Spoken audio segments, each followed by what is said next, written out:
And what continues to kind of keep me motivated now during this time are those small accomplishments of my clients.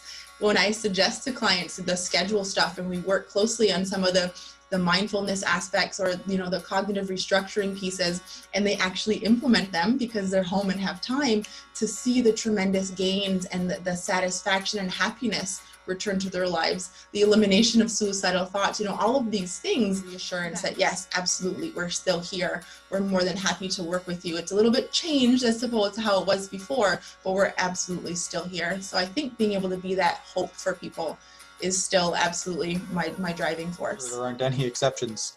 Everybody's struggling more. Everybody is experiencing more anxiety. People who were anxious are more anxious. People who weren't anxious are anxious. Even if we're dealing with this thing by ourselves pretty well, we're still exposed to the big wide world, which isn't necessarily managing that well, and that psychic distress sort of rubs off on everybody. So one of the things I find that has been difficult for our clients is that when they do come in now to dose, and they're in some type of crisis, they do see the nurses still every day, which is really important. But we have to assess them, send them away, make sure we have a good contact number from them, find the person that they need, and then have that person reach out to them. And sometimes that's a real barrier for our clients. They don't all have working phones. Perhaps by the time someone reaches out to them, they don't want to talk about that crisis anymore. Such work can be done in that moment of crisis when they're vulnerable and wanting help. And a lot can change a few hours or a few days later. So our caseloads have significantly decreased. A lot of our clients that were school-based and youth that were struggling with anxiety surrounding school and school circumstances now are doing surprisingly well because there's no school and those stresses are removed. However, we are seeing a pretty decent influx in symptoms of anxiety related to being at home, having to do the schoolwork at home, some of obviously the COVID concerns that are going on.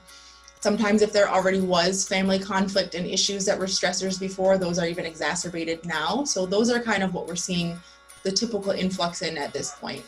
Some of us may not understand why folks who are trying to beat an addiction are being provided medications or drugs. Can you talk to us a little bit about the science behind medication-assisted treatment? Absolutely. And I'm glad that you asked that question. There is so much stigma around what is commonly called a methadone clinic or medication-assisted therapy. There's also a grand misunderstanding among the general population of how this works.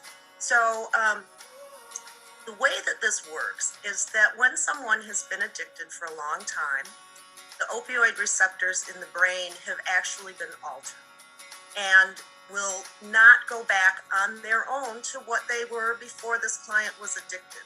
So in the meantime, when they're not taking any medication to help with this, they're experiencing extreme cravings. They have difficulty thinking clearly. They can't begin the behavioral health aspect of it in this state of mind. So when you can fill those opioid receptors, the client can then begin to work on the other aspects of their life. Some of them stay on it for a very long time. Some of them use it as a temporary tool until they have been able to do the counseling that's needed and the various therapies that's needed to help them get their life back together. So one of the benefits I think that is coming out of being virtual now is that we have a much less rate of no-shows for appointments. We've heard that. It's easier for people to attend sessions. It's in their home. They can kind of be comfortable as they're in session. And so that's been a huge plus for us. We've been able to engage with people more consistently than we have in the past at times. Folks who experience auditory hallucinations or visual hallucinations often find that those are exacerbated by stress, and this level of stress is certainly exacerbating, those kinds of processes. People who experience delusions find that they're stronger or more frequent. I know that incidents of domestic violence are up sort of everywhere, and we've unfortunately had to deal with some of that. unfortunately, it doesn't seem to be difficult to find something that this crisis has exacerbated. Has not exacerbated. Correct. Yeah, got it.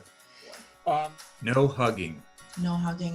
Yeah, that's what we've heard from our member agencies, that hugging and personal contact, physical personal contact between professionals and clients, that whether it's a handshake or pat on the back, or if it's a kid, it's a hug, whatever, that's a tough adjustment.